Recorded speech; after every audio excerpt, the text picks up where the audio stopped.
Backgrounds are similar to sprites in the sense that they are images that appear in your game. However, background images are typically scenery that appear behind and in front of sprites that eventually become interactable objects.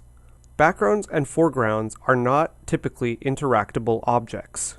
There are ways to create the illusion of your background and foreground being interactable, but that's usually done through objects. Background images are things like the sky, or ground, or foliage, or whatever. As long as it's not interactable, it's a background. The third option in your resource tree is backgrounds. You can create a new background by clicking on the resource drop-down menu and selecting Create Background, which is hotkey Shift-Control-B, or you can click on the Create a Background icon on the toolbar, or you can right-click on the Backgrounds folder in the resource tree and then select Create Background. Either way, you'll be presented with a Background Properties window. The first thing you should do is name your background. Much like with previous naming conventions, you want to add a prefix to the name of this resource. Some users of GameMaker will use bck underscore and then the name of the resource. Some users will omit the underscore. Some users might just use the letter B. Personally, I use bg underscore. The reason I do that is because you can also create foregrounds. And for that, I use fg underscore. Either way, just use what works for you. Below the name text field, you'll find the button Load Background. If you click on it, you'll be presented with an Explorer window. These steps should be familiar if you watched the Sprites lesson.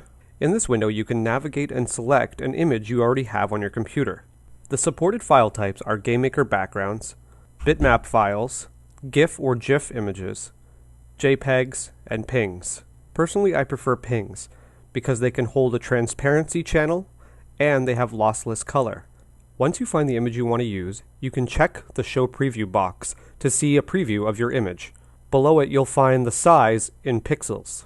At this point, you have three options. You can check off the Make Opaque box. This will eliminate any transparencies in your image, filling it with a color that's at the bottom left pixel of your image. Conversely, you can check the Remove Background box to remove one single color from the background to create a transparency channel. And if you do have a transparency channel, you can check the Smooth Edge box. This will give a feather to the edges of your image.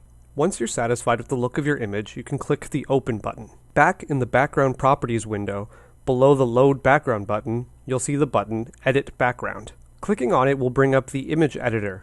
I've already done a lesson on the image editor, so you can view that at this point.